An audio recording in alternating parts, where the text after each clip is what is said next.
आगे चले हम लोग लेटेंट हीट देखते हैं। लेटेंट हीट देखते हैं क्या है ये। मैं पहले इसका डेफिनेशन लिख देता हूँ।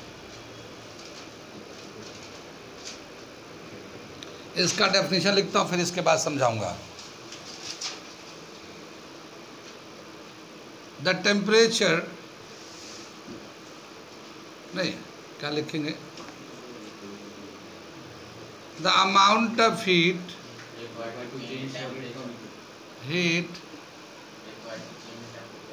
required to change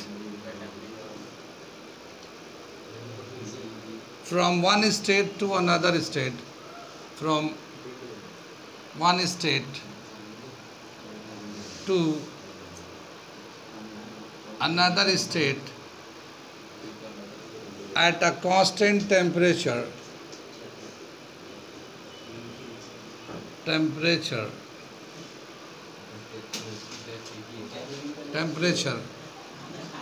and atmospheric pressure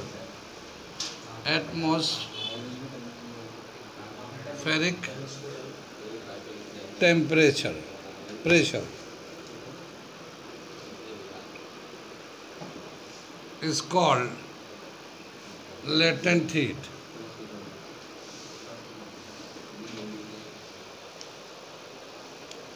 Mukul लिख लो, फॉर्म भर के लाए हैं? तुम ऑफिस में आ जाना। आगे चले, नोट कर लिए तो मैं इसको एक्सप्लेन करता हूँ क्या क्या चीज़ है इसमें। ठीक है,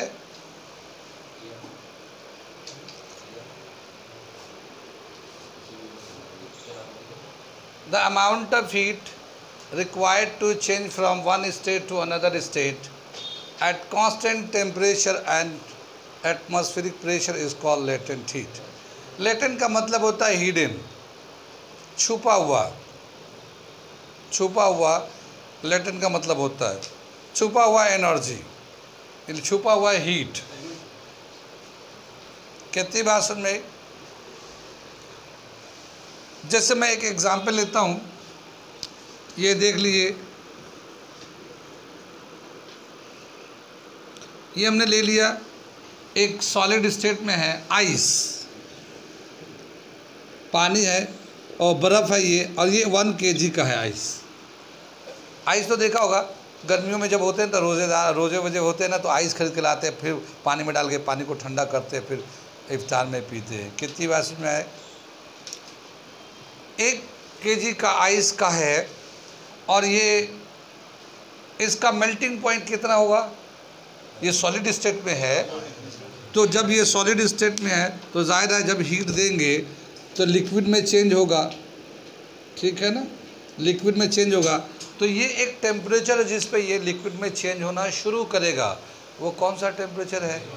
0 डिग्री सेल्सियस पे, 0 डिग्री सेल्सियस पे ये जो है 0 डिग्री सेल्सियस या फिर 273 केल्विन, 1.6 छोड़ दिया हमने, इतना लिख दिया, ठीक है ना। इतने पे ये आइस जो है ना लिक्विड में चेंज होना शुरू होगा। क्या मतलब? ऐसा नहीं है कि 0 डिग्री आया और पूरा बर्फ घट सेकंड लिक्विड में चला गया, ऐसा नहीं होगा। कभी देखा होते हुए? नहीं, वो सॉलिड रहता है, लेकिन हाँ 0 डिग्री टेम्परेचर मिलेगा तो उतने पे वो आहिस्ता लिक्विड में भी जा रहा है, उसका मास सॉलिड से लिक्विड की तरफ जा रहा है। लेकिन अभी जो है वो पूरा लिक्विड में नहीं हुआ है, पूरा लिक्विड में चेंज नहीं हुआ, वो चलता रहेगा, वो आहिस्ते हल्के, फिर बर्फ़ से पानी बनता रहेगा। ये जो बनता रह रहा है उस वक्त भी तो हीट लग रहा होगा, हीट एब्जॉर्ब कर रहा होगा, हीट इसे चाहिए। कितनी बात सुन में? तो जब 1 kg आइस को, 1 kg आइस के जो पीस है, इसको पूरे कंप्लीट होने के लिए कंटिन्यूअस हीट देते रहना पड़ेगा ताकि इसका टेम्परेचर 0 डिग्री मेंटेन रहे, ठीक है। उस वक्त तक ये 0 डिग्री रहेगा जब तक कि ये लिक्विड में पूरा कन्वर्ट नहीं हो जाता है। लेकिन 0 डिग्री भी मेंटेन करना पड़ेगा, कहीं से हीट देता रहना पड़ेगा, वरना ये क्या होगा, हीट ले लेगा तो बाहर का टेम्परेचर कम हो जाएगा, टेम्परेचर कम होगा, ज़ीरो से कम हो जाएगा वो। तो ज़ीरो को मेंटेन रखना पड़ेगा, तभी तो लगातार ये पानी से सॉलिड से लिक्विड में चेंज होता रहेगा। कितनी बात समझ में आई? आगे चले, मैं दूसरे एग्जाम्पल समझाता हूँ। पानी को ये मान लो 1 लीटर वाटर ले लिया हम लोगों ने, ठीक है, या 1 kg ले लिया, ठीक, और इसे खुला छोड़ दिया, ये खुला है, ये अपने आप से बॉयल तो करेगा नहीं। क्या करेगा? अपने आप से बॉयल नहीं करेगा, तो इसे हम लोग हीट देंगे, किसी बर्नर से गर्म कर रहे हैं हम लोग, हीट दे रहे हैं। हीट देंगे तो हल्के हल्के टेम्परेचर बढ़ता जाएगा। कब बॉयल करेगा? ये 100 डिग्री जब टेम्परेचर आएगा 100 डिग्री सेल्सियस में, तब ये बॉयल करना शुरू करेगा। क्या करना शुरू करेगा? बॉयल करना शुरू कर। ऐसा नहीं है कि 100 डिग्री आते ही सारा पानी गायब होकर भाई चला गया, ऐसा नहीं होता है। नहीं, क्या होगा कि ये 100 डिग्री जब यहाँ से गर्मी देते जब 100 डिग्री आएगा, तब वो बॉयल करना शुरू होगा, फिर भाप बनना शुरू होगा, भाप बन के निकलता रहेगा। अब जब ये भाप बन के जब निकल रहा है, तो उस वक्त हम लोग हीट तो दे ही रहे हैं ना। अगर हीट नहीं देंगे तो फिर ये 100 से नीचे हो जाएगा, फिर बॉयलिंग रुक जाएगी। अगर हम चाहते हैं कि पूरा 1 लीटर या 1 kg पानी पूरा भाप में कन्वर्ट हो जाए, तो हमें कंटिन्यूअस हीट देते रहना पड़ेगा, ताकि 100 डिग्री मेंटेन रहे, तभी वो बॉयल करता रहेगा। अगर 100 डिग्री का हम लोग नहीं देंगे या हीट इधर से बर्नर बंद कर देंगे, तो 100 डिग्री नहीं मिलेगा, फिर ये रुक जाएगा बीच में ही। तो अगर हम उसे कंप्लीट कन्वर्ट करना चाहते हैं लिक्विड से वेपर में, तो हमें लगातार हीट देते रहना पड़ेगा। टोटल कितना हीट देना पड़ेगा? अगर 1 लीटर पानी को पूरे वेपर में कन्वर्ट करना चाहते हैं, लगातार कितना हीट देंगे? ये कहलाएगा latent heat of vaporisation. Latent heat of, यानी वेपर में कन्वर्ट करने के लिए एक यूनिट मास को एक पर्टिकुलर टेम्परेचर पे कंटिन्यूसली हम चाहते हैं कि वो एक स्टेट से दूसरे स्टेट में चेंज हो जाए। यहाँ पे ऐसे ही बता रहे हैं, आइस है, सॉलिड में है, 0 डिग्री टेम्परेचर है, 0 डिग्री आएगा तो फिर ये मेल्ट करना शुरू करेगा। लेकिन ऐसा नहीं है कि मेल्ट करता ही रहेगा, इसका टेम्परेचर सराउंडिंग का कम होने लगेगा, लेकिन उसको हम लोग 0 डिग्री मेंटेन रखेंगे, बाहर से टेम्परेचर देते रहेंगे कि 0 डिग्री रहे, ताकि वो कंटिन्यूसली मेल्ट होता रहे। तो पूरे को लिक्विड में कन्वर्ट करना चाहे, 1 kg को पूरे पानी में कन्वर्ट करना चाहेंगे, तो कंटिन्यूस कितना हीट दिया हमने, उस पूरे हीट को बोलते हैं लेटेंट हीट ऑफ फ्यूज़न। इसको क्या बोलते हैं? Latent heat of fusion. यानी सॉलिड से लिक्विड में ले जाएंगे तो इसे कहेंगे लेटेंट हीट ऑफ फ्यूज़न। और लिक्विड को गैस में ले जाएंगे या वेपर में ले जाएंगे, इसको वेपर में, तो इसे कहते हैं लेटेंट हीट ऑफ वेपराइजेशन। ठीक है ना, लेटेंट हीट ऑफ वेपराइजेशन। कितनी बात सुन में? आगे चले पीछे चले हम लोग, कितनी बात सुन? अगला सवाल सुनो, इसी पे है, ठीक है। संचिता कुछ पूछना? मैं मिटाऊं? ये समझ में आया? मैं इसको एक डेफिनेशन को एक बार फिर से पढ़ता। The amount of heat required to change from one state to another state, एक स्टेट से दूसरे स्टेट में कंप्लीटली चेंज करने के लिए, ठीक है, at constant temperature and atmospheric pressure is called latent heat. From one state to another state, completely, यहाँ पे कंप्लीट लिख सकते हैं, कंप्लीटली एक स्टेट से दूसरे में कंप्लीट चेंज होने में जितना हीट की ज़रूरत होती है, उससे हम लोग कहते हैं लेटेंट हीट। कितनी बात में? ये डेफिनेशन को मिटाता हूँ, आगे चलते हैं। 2 तरह के लेटेंट हीट हमने बताया। कौन सा? लेटेंट हीट ऑफ फ्यूज़न, यानी जिस वक्त सॉलिड से लिक्विड में चेंज होगा, और लेटेंट हीट ऑफ वेपराइजेशन, जब वो लिक्विड से वेपर में चेंज होगा। ठीक है ना, तो 2 तरह के लेटेंट हीट होते हैं। आगे चले हम लोग, कितनी बात समझ में आई? अब देख लो, यहाँ पे ये आइस है, सॉलिड स्टेट में है, आइस को हमने ले लिया, ठीक है ना, और इसका टेम्परेचर 0 डिग्री है। हीट दे रहे हैं इसको, हीट दे रहे हैं, इसको हीट दे रहे हैं, ठीक है। अब ये बताना जब हीट देंगे तो इसका टेम्परेचर कितना होगा, 0 डिग्री ही रहेगा, 0 डिग्री से ज़्यादा होगा या फिर 0 डिग्री से कम रहेगा। जितना भी हीट दे, जब तक ये आइस के फॉर्म में रहेगा तब तक उसका टेम्परेचर 0 डिग्री ही है। ये और बात है कि हीट दे रहे हैं तो आइस लिक्विड में चेंज हो रहा है, चेंज हो रहा है, चेंज हो रहा है। ज़्यादा हीट दे रहे तो जल्दी जल्दी चेंज हो रहा है, कम हीट दे रहे हैं तो हल्के हल्के चेंज हो रहा है, ठीक है। कितनी बात समझ में आई? लेकिन रहेगा वो 0 डिग्री पे हीट देंगे तो जब ये पूरी तरह से लिक्विड में कन्वर्ट हो जाएगा तब उसका टेम्परेचर बढ़ना शुरू हो जाएगा, तब उसका टेम्परेचर 0 से ऊपर जाएगा। जब तक ये सॉलिड में है यानी कि आइस के फॉर्म में है उस वक्त तब टेम्परेचर का 0 ही रहेगा। आप हीट करते रहिए। कितनी बात सुनिए, आगे चले पीछे। जैसे हम लोग बर्फ़ खरीद के ला रहे हैं हाथ में 1 किलो का, ठीक है, वो पिघल के पानी गिर रहा है, हाथ ठंडा भी हो रहा है, बहुत ठंडा है। वो आता है डस्ट, वो आता है ना, डस्ट आता है। डस्ट मतलब लकड़ी के बुरादे होते हैं ना, तो उसमें रख देते हैं तो हाथ डायरेक्ट नहीं वो ठंडा करता, तो उस पर रख लेते हैं। लेकिन पानी पिघल के जा रहा होता है, टेम्परेचर कितना है, 40 डिग्री। बाहर का टेम्परेचर कितना है, गर्मी है ना, 40 डिग्री। हाथ में बर्फ़ है लेकिन वो बर्फ़ ही है अभी, उसका टेम्परेचर 0 ही होगा, ठीक है ना। और बाहर 40 डिग्री है, 40 डिग्री मतलब हीट उधर से आ रहा होगा, ठीक है। फिर भी उसका बर्फ़ का टेम्परेचर वो पिघलता रहेगा। हाँ 40 है तो जल्दी जल्दी पिघल के पानी बन रहा होगा, पता चला घर तक जाते जाते कुछ भी नहीं बचा, सब पानी हो गया। ऐसा होता है, ठीक है ना। कितनी बात में वो जैसे आइस के जो बॉडी है, आइस के पीसेज आते हैं तो उसको देखा होगा बहुत सारी चीज़ों में लपेट देते हैं ताकि बाहर से जो हीट है डायरेक्ट उसको टच ना करे, और डायरेक्ट टच नहीं करे तो मेल्ट कम करेगा, कम मेल्ट करेगा, फिर वापस जहाँ पहुँचाना वो पहुँच जाएगा। कितनी बात समझ में आई, ठीक। तो उस वक्त तक इसका टेम्परेचर 0 रहेगा जब तक कि ये सॉलिड आइस लिक्विड में कन्वर्ट नहीं होता कंप्लीटली, ठीक। अब हम लोग चलते हैं, ये जो है पानी आ गया, पानी आ गया ये, और इसका टेम्परेचर 0 डिग्री है। जैसे सर्दी के दिन आते हैं ना, तो सर्दी के दिन में टेम्परेचर कम होता है, बोलते हैं कश्मीर में 2 डिग्री टेम्परेचर चल रहा है, इधर 7 डिग्री चला, ओ बड़ा ठंडा हो रहा है 2 डिग्री। तो बोलते हैं अरे आज तो कश्मीर में 0 डिग्री टेम्परेचर था।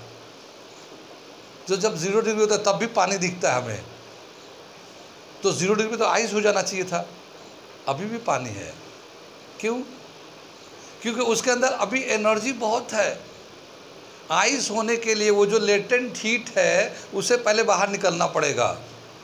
जो हम लोगों ने लेटेंट हीट बोल के 0 डिग्री टेम्परेचर तो ठीक है, 0 ठीक है, लेकिन अभी भी लिक्विड में है। जब उसके जो हीट बाहर निकलेंगे, जो लेटेंट हीट है वो जब कंप्लीटली निकलने लगेंगे तब जाके वो आइस बनना शुरू होगा, तब वो आइस बनना शुरू होगा, ठीक है। आइस जैसे नदी होता है, नदी कभी कभी बर्फ़ हो जाता है, ठीक है ना। ठंड में नदी जो है ना बर्फ़ में कन्वर्ट हो जाता है। देखा है बर्फ़ ऊपर होता है नीचे होता है, नीचे पानी ही होता है। ऐसा क्यों? 0 डिग्री चल रहा है, बाहर टेम्परेचर 0 डिग्री चल रहा है, -2 चल रहा है, लेकिन नीचे पानी है ऊपर बर्फ़ है, ठीक है। क्योंकि वो वाटर जो एयर के कांटेक्ट में है, जहाँ पे टेम्परेचर माइनस में या 0 हो रहा है, वो उसका हीट खींच के जा रहा है और वो आइस में कन्वर्ट हुआ है। लेकिन जो नीचे पानी है उसका हीट अभी नहीं जा रहा, उसका 0 डिग्री ही है, 0 डिग्री ही है, लेकिन अभी भी उसका लेटेंट हीट अभी है, जिसकी वजह से वो लिक्विड में है। अभी हमने बताया ना कि जब तक ये पूरी तरह से लिक्विड में कन्वर्ट ना हो जाए तब तक वो 0 होगा। तो जो लिक्विड बन रहा है उसका टेम्परेचर कितना है, वो भी 0 डिग्री है। ये तो कन्वर्ट हो रहा है ना, अभी तो कन्वर्ट हो रहा है अभी, तो ये भी 0 है, ये भी 0 है, लेकिन इसके अंदर एनर्जी ज़्यादा है, इसके अंदर एनर्जी कम है। कितनी बात में? तो किसके अंदर एनर्जी ज़्यादा होगा? 0 डिग्री वाटर, 0 डिग्री आइस, किसके अंदर एनर्जी ज़्यादा है? 0 डिग्री वाटर पे, यानी वाटर का जिसका टेम्परेचर 0 डिग्री, उसके अंदर एनर्जी ज़्यादा होगा आइस के कंपेयर में। कितनी बात समझ में आई? ऐसे ही बोला क्या कि एक पानी लेते हैं हम लोग, कहते इसको हीट कर रहे हैं, हीट कर रहे हैं, इसका टेम्परेचर होगा 100 डिग्री सेल्सियस। अब ये क्या होगा? बॉयल करने लगेगा, इसके भाप बन के ये निकल रहे होंगे, ऊपर जा रहे होंगे ऐसे। कितनी बात सुनी? हमने इसको बर्तन से ढक रखा है, नहीं ढको मत, जाने दो इसे। कितनी बात सुनी? ये बन रहा है, इसको क्या बोलते हैं? वेपर, स्टीम भी बोलते हैं, स्टीम भी बोलते हैं, क्योंकि ये वेपर जो ना गैस बन जाता है। कितनी बात सुनी? इस गैस का टेम्परेचर कितना होगा? 100 डिग्री रहेगा। कितनी बात समझ में आई? इसका 100 डिग्री है, लेकिन इसमें से ज़्यादा सीवियर बर्न कौन करेगा? इससे ज़्यादा जलन होगा या इससे ज़्यादा जलन होगा? स्टीम से होगा। क्यों? क्योंकि इसके अंदर लेटेंट हीट जो है ना, जो दिया है हम लोगों ने, इसके अंदर उतना लेटेंट हीट लेके वो वेपर बना है। तो टेम्परेचर तो 100 ही है, लेकिन उसके लेटेंट हीट बहुत ज़्यादा, उससे अगर जलेंगे स्टीम से तो सीवियर बर्निंग होती है। और खाली 100 डिग्री वाटर से जलेंगे तो बर्न तो होता है, लेकिन कम होता है, जलन कम होता है। जैसे कभी कभी हम लोग खाना बनाते हैं तो ढक्कन ढका रहता है, अंदर से पानी उबल रहा होता है खाने का, जब बर्तन ऐसे ढक्कन उठाते हैं उसके भाप निकलते हो, ठीक है ना, कभी मुंह पे लग जाता है, कभी हाथ पे लग जाता है, बर्न हो जाता, हाथ पे जल जाता वो, ठीक है, काफ़ी जलन जैसा होने लगता है। ठीक, क्योंकि वो जो गैस निकल रहा उसके जो एनर्जी है तो 100 डिग्री टेम्परेचर उसका भी, लेकिन उसके अंदर लेटेंट हीट जो आया है उसकी वजह से जो एनर्जी है बहुत ज़्यादा है, वो ज़्यादा जलन करेगा। कितनी बात सुन रही है? आगे चले पीछे चले। अब बोलेंगे 100 डिग्री पे लिक्विड है या 100 डिग्री पे गैस है या दोनों है? ये बताना एक सवाल है। 100 डिग्री यहाँ देख के बताइए, 100 डिग्री टेम्परेचर है एक लिक्विड का, तो उस वक्त कौन सा एक स्टेट एग्जिस्ट कर रहा है? Only liquid, only gas, both liquid and gas? कौन सा स्टेट एग्जिस्ट कर रहा होगा? दोनों ही होगा। 100 डिग्री पे लिक्विड भी होगा और जब जो स्टीम बन रहा है, भाप बन रहा है, वो भी होगा, तो दोनों ही होगा, स्टीम भी है, भाप भी, लिक्विड भी है। ऐसे ही यहाँ पे आ गए हम लोग 0 डिग्री पे। 0 डिग्री पे ये कन्वर्ट हो रहा है सॉलिड टू लिक्विड की तरफ। तो अगर मैं बोलूँ कि 0 डिग्री पे सॉलिड स्टेट पे है, ठीक है ना, वाटर सॉलिड स्टेट पे है या वाटर लिक्विड स्टेट पे है, या दोनों ही स्टेट यहाँ पे एग्जिस्ट करता है? क्या होगा इसका? दोनों ही होगा। आइस भी होगा 0 डिग्री पे, लिक्विड भी होगा 0 डिग्री पे, दोनों ही एग्जिस्ट कर रहे होंगे। खाली आइस नहीं होगा 0 पे, खाली वाटर नहीं होगा 0 पे। जब ये 0 से पूरे कंप्लीट हो जाएगा फिर इसका टेम्परेचर बढ़ने लगेगा, 0 से बढ़ने लगेगा। जैसे ही पूरी तरह से आइस वाटर बन जाएगा और हीट देते रहेंगे तो ये इसका टेम्परेचर अब 0 से ऊपर जाने लगेगा। कितनी बात सुनी? तो 0 डिग्री पे बोलेंगे तो दोनों स्टेट एग्जिस्ट करता है। ये दे रखा है ये दो सवाल, वहाँ पे भी और यहाँ पे भी। इस टेम्परेचर पे कौन सा स्टेट एग्जिस्ट करता है? लिक्विड, गैस, क्या होता है? ठीक है, समझ में बात आ गई? आगे चलते हैं यहाँ से। अगला जो टॉपिक दे रखा है वो दे रखा है एवापोरेशन। अगला जो टॉपिक है कोर्स के हिसाब से वो है एवापोरेशन। एवापोरेशन कराते हैं, इसके आगे वेपराइजेशन एंड एवापोरेशन में फिर डिफरेंस भी समझ में आएगा उसके, ठीक है ना। मिटा दे, इसे समझ में आ रहा कुछ? जितना बता रहे हैं इसी में से सवाल 1 से 2 आ जाएगा।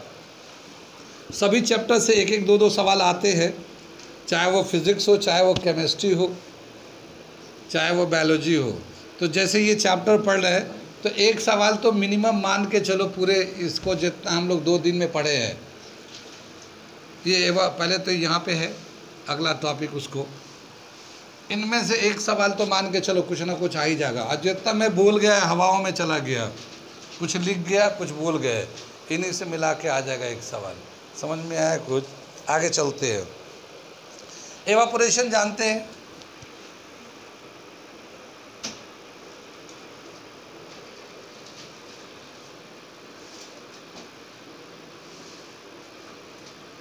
एवापोरेशन क्या होता है, कैसे रिफाइन करेंगे? एक छोटा सा डेफिनेशन लिखते हैं, ठीक है।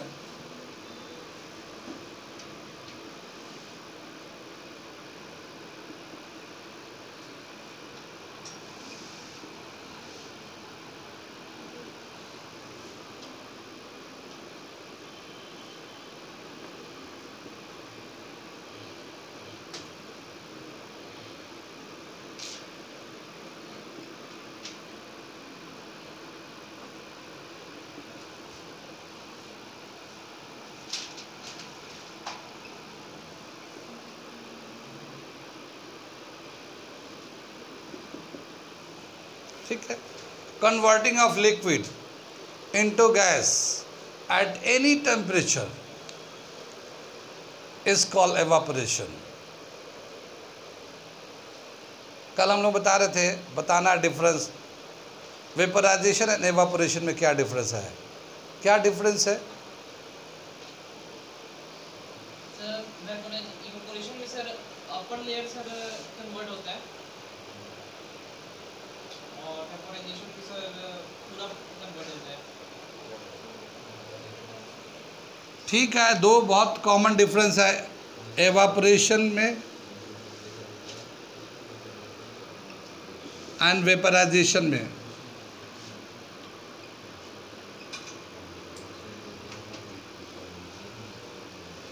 ठीक है, ये दो कंटेनर ले लेते हैं, दोनों में लिक्विड ले लेते हैं। जैसे मान लो पानी ले लिया, कितनी बात में दोनों को हीट करते हैं हम लोग, दोनों को हीट करते हैं, ठीक है ना। इसे नहीं हीट करते, कौन सा है, इसको हीट नहीं करते, इसकी कोई ज़रूरत नहीं, ठीक है। एवापोरेशन क्या बताया, ये लिखा है converting of liquid into gas at any temperature. कोई भी, जैसे अभी टेम्परेचर कितना होगा, 20, 22, 25 तक होगा, इस वक्त भी पानी भाप में कन्वर्ट होता है, इस वक्त भी पानी भाप में। यहाँ पे पानी डाल दो, ये मैं कपड़े से भिगा के ला रहा हूँ, भिगा के ला के इस पे ऐसे कर रहा हूँ, थोड़ी देर में सूख जा रहा हो, तो पानी कहाँ गया, भाप बन गया वो। तो ऐसा तो है नहीं कि भाप बनने के लिए 100 डिग्री टेम्परेचर की ज़रूरत पड़ रही है, नहीं, किसी भी टेम्परेचर पे वो अगर वेपर में कन्वर्ट होता है तो उसको हम कहते हैं एवापोरेशन। लेकिन अगर 100 डिग्री पे कन्वर्ट हो रहा है, हीट कर रहे हैं, 100 डिग्री ला रहे हैं, तो उसको कहते हैं वेपराइजेशन, ठीक है। सो वेपराइजेशन के लिए जो टेम्परेचर होना चाहिए वो 100 डिग्री सेल्सियस होना चाहिए, लेकिन यहाँ पे जो एवापोरेशन के लिए एनी डिग्री कुछ भी हो, कोई बात नहीं, एवापोरेशन होता है। कितनी बात समझ में? आगे चले। जिस वक्त वेपराइजेशन हो रहा था उस वक्त 100 डिग्री जब होगा तो पानी बॉयल करने लगता है, पानी बॉयल करने लगता है। बॉयल का मतलब पूरे पानी में इधर से इधर, इधर से इधर बुलबुले निकलने लगते हैं। तो बॉयलिंग जो है ना, बल्क प्रोसेस है, यानी पूरे बॉडी में एक साथ पानी बॉयल करने लगता है, पूरा लिक्विड जो है ना वो बॉयल करने लगता है, तो ये बल्क प्रोसेस है। लेकिन जो एवापोरेशन होता है, एवापोरेशन सिर्फ सरफेस का पानी ऊपर से उड़ गया, सिर्फ सरफेस का ऊपर जाएगा, नीचे से कुछ नहीं हो रहा होगा, सिर्फ सरफेस का पानी उड़ेगा, इस पे नीचे का नहीं जाएगा, ऊपर का सिर्फ पानी उड़ के गैस पे जाएगा, ठीक। और ये जो है ना पूरा बल्क, तो ये बल्क में बल्क प्रोसेस है। कहती बात में, ये सरफेस फिनोमेना है, ये सरफेस पे होता है एवापोरेशन, ठीक है। एवापोरेशन जो ना सरफेस पे होता है और वेपराइजेशन पूरे बॉडी में होता है, पूरे लिक्विड में होगा एक साथ। कितनी बात समझ में आई? आगे चले, पीछे चले, कुछ एग्जाम्पल बताते हैं, उसके बाद जो है कल हम इसको कंटिन्यू अगले क्लास में कंटिन्यू करेंगे। हो सकता है मैं कल संडे है, कल का भी आऊँगा तो प्रोग्राम बताऊँगा। कल मैं एक क्लास भी करके केमिस्ट्री को ख़त्म कर दूँगा, ठीक है ना। टेस्ट तो है ही है अपनी जगह पे, बताऊँगा अगले क्लास में। मैं एग्जाम्पल एक बताना चाह रहा हूँ, जैसे हम लोग चाय पी रहे हैं, ठीक है, और जल्दी जाना है, तो चाय गर्म भी है, तो कैसे पिए तो मुँह ना जले, ठीक ना, फूंक मारेंगे। या फिर एक सॉस भी आता है, सॉसर भी आता है, उस पर थोड़ा सा डालेंगे, तो वो डालेंगे ऐसे, वो एरिया बढ़ जाएगा, सरफेस बढ़ जाएगा, उसका सरफेस फिनोमेना एवापोरेशन, वो ऊपर का ठंडा हो जाएगा। थोड़ा सा डालेंगे फ़ौरन एरिया बढ़ जाएगा, कप पे तो इतना एरिया सा था, उसमें डालेंगे तो इतना बड़ा फैल जाएगा, थोड़ी सी चाय डालेंगे इतना फैल जाएगा, फ़ौरन ठंडा जाएगा, पी लिया, फिर डाला थोड़ा सा, फिर वो थोड़ा सा इतना फैल जाएगा, फिर ठंडा हो जाएगा जल्दी से, फिर पी लेंगे। तो इस तरह से पिएंगे जल्दी, क्योंकि इसका जो है एरिया बढ़ जाता है, ठीक है। कप में पिएंगे तो उतना ही बड़ा एरिया रहेगा, वो गर्म उतना ही रहेगा, ठंडा नहीं होगा। जैसे एरिया बढ़ाएंगे उसका जो है ठंडा होने लगता है। सरफेस फिनोमेना है एवापोरेशन, जो है ना सरफेस से होता है।